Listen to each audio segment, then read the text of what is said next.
Gostaria de abrir o meu discurso cumprimentando o senador que me antecedeu, o senador Jorge Viana, pelo seu discurso e principalmente por se mostrar aqui um cúmplice dessa luta das mulheres. É preciso que nós tenhamos, num dia como esse, uma reflexão.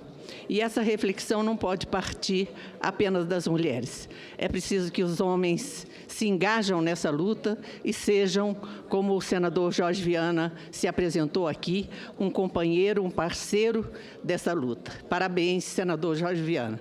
Acredito que Vossa Excelência representa a grande maioria dos senadores dessa casa. Senhora Presidente, nesse Dia Internacional da Mulher, momento em que todas nós refletimos sobre questões relacionadas à igualdade de gênero, discriminação e violência sofrida pelas mulheres em todo o mundo, fatores essenciais para que tenhamos uma sociedade mais justa e democrática, quero chamar a atenção para os reflexos da participação feminina no mercado de trabalho. E faço aqui, em nome do meu partido, PSB, representando, sem dúvida nenhuma, todos os senhores e senadores do meu partido e também a senadora Lídice da Mata, companheira. As pesquisas domiciliares mostram que, no Brasil, houve um aumento na parcela relativa feminina na força de trabalho. Entre 2000 e 2015, esse percentual subiu de cerca de 40% para 50%. Essa proporção, no entanto, continua bem abaixo da registrada em outros países desenvolvidos ou mesmo emergentes.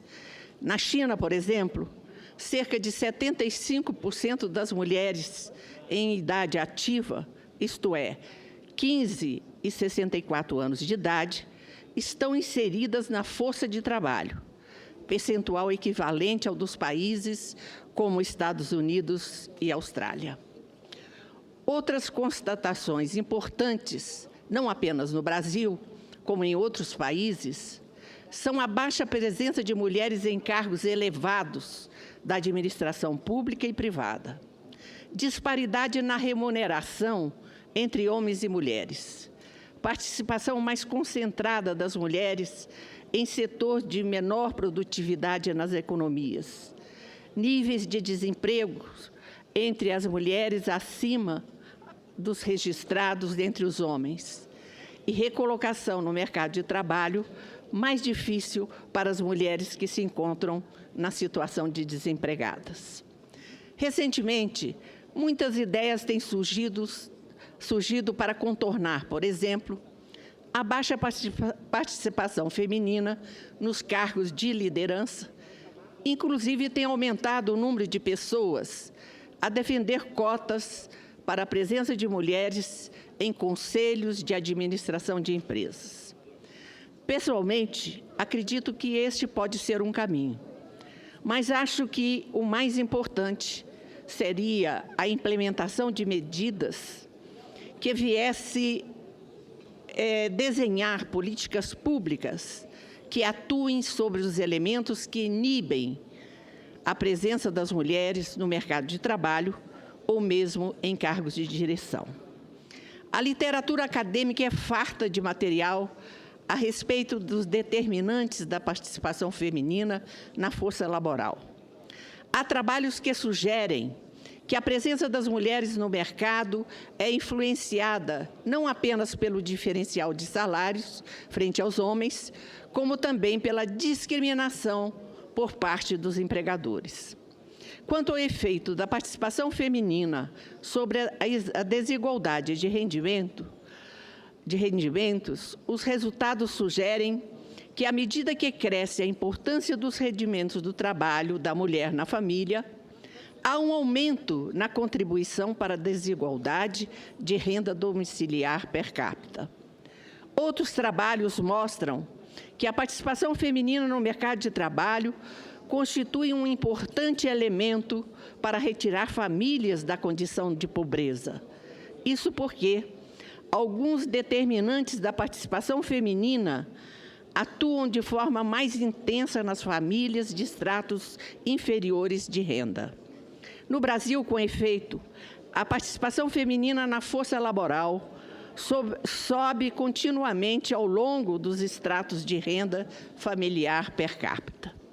Em linhas gerais, os determinantes da participação feminina na força de trabalho estão associadas a questões socioculturais, religiosas, nível de desenvolvimento econômico do país e natureza de funcionamento do mercado de trabalho. A partir do conhecimento desses determinantes e dessas evidências empíricas dos trabalhos acadêmicos, a função dos gestores públicos é atuar sobre tais elementos inibidores da participação feminina no mercado de trabalho, não apenas para reduzir a pobreza nas sociedades, mas como também aumentar o potencial de crescimento das economias. Em nosso país, penso ser importante o foco em políticas públicas, especialmente na área de educação, com o aumento da oferta de creches e de assistência às crianças de famílias mais pobres. Alguns resultados de trabalhos acadêmicos indicam que a presença de filhos em idade pré-escolar e de crianças até 10 anos de idade constitui obstáculo ao ingresso feminino na força de trabalho. Atuar sobre o entorno familiar em que a mulher se encontra deve, portanto, ser um dos objetivos dos formuladores de políticas públicas. A maior disponibilidade de creches tende a oferecer substitutos para o tempo da mulher dedicado aos filhos menores, especialmente em famílias de menor poder aquisitivo, criando melhores condições para o resgate dessas famílias da condição de pobreza.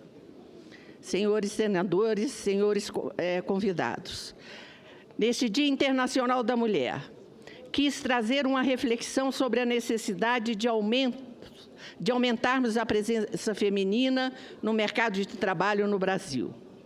A análise comparativa dos números com outros países evidencia o espaço que temos que avançar nessa matéria. Aumentar o engajamento das mulheres no mercado de trabalho geraria múltiplos efeitos positivos para o nosso país. Propiciaria o aumento da oferta de trabalho na economia, contribuiria para reduzir a desigualdade de renda na sociedade e, o mais importante, aumentaria o senso de inclusão das mulheres em uma sociedade mais democrática e justa. E, para finalizar, quero citar Simone de Beauvoir. É pelo trabalho que a mulher vem diminuindo a distância que a separava do homem. Somente o trabalho poderá garantir-lhe uma independência concreta. Muito obrigada, senhora presidente.